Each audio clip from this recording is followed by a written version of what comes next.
Good morning Jack, எப்படி இருக்க? நான் நல்லா இருக்கேன் கேனி. காலையில் வந்த உடனே இந்த கெட்ட செய்தியை சொல்கிறதுக்கு எனக்கு கொஞ்சம் கஷ்டமாக தான் இருக்குது. நம்ம முதலாளி நம்ம கார் பார்க்கிங் பண்ணுற இடத்த மாற்றிக்கிட சொல்லியிருக்காரு. என்ன?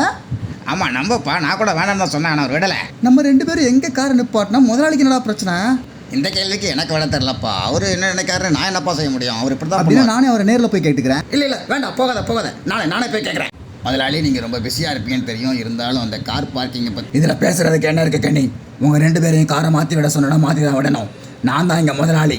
நான் இங்கே உண்மையிலே உட்காந்துருக்கேன். நான் உள்ளே தான் இருக்கேன். உனக்கு புரியுதா இல்லையா? இதை பற்றி திரும்பி பேசினா உன்னை அடிப்பேன். இப்போ என் ஆஃபீஸை விட்டு வெளியே போ. உள்ளே அந்த ஆளு பைத்தியம் முடிச்ச நாய் மாதிரி கத்துறான். அதை விட பைத்தியமான விஷயம் என்ன தெரியுமா? நான் இந்த கம்பெனியில் 1 வருஷமாக வேலை பார்க்குறேன். ஆனால் இது வரைக்கும் அந்த முதலாளியை நான் ஒரு தடவை கூட பார்த்ததே கிடையாது. அது ஏன்னா அவர் உனக்கு முன்னாடியே வந்துட்டு நீ போனதுக்கு அப்புறம் தான் போவார். அப்படின்னா அந்த கஷ்டப்பட்டு வேலை பார்க்குற முதலாளி இந்த கஷ்டப்பட்டு வேலை பார்க்குற வேலைக்காரனை பார்க்குறதுக்கு ஆசை தான் படுவார். அதனால் நீ இப்போ கொஞ்சம் வழியை ஒட்டினா நானே உள்ளே போய் அவர்கிட்ட நேரில் பார்த்து என்ன ஏதுன்னு பேசிட்டு வந்துடுறேன். இல்லை வேண்டாம், நீ போகக்கூடாது. உள்ளே போகிறதுக்கு எனக்கு மட்டும் தான் அனுமதி இருக்கு. அவர் ரொம்ப பிஸியான ஆளு, அவரை கோவப்படுத்திடாத. சரி விடு. நல்லது ஜெய்க்கு, இப்போ அது புரிஞ்சுக்கிட்டே ஓடிட்டல்ல. போவாத ஜெய். என்னடா தொடப்ப கட்டி வச்சு ஏமாத்திருக்கேன்? நான் என்ன சின்ன பையனா? என்னடா அங்கே சத்தம்? நான் உயிரோட இருக்கனா இல்லையான்னு பார்க்க வந்திருக்கீங்களா? என் மேலே சந்தேகப்படுறீங்களா?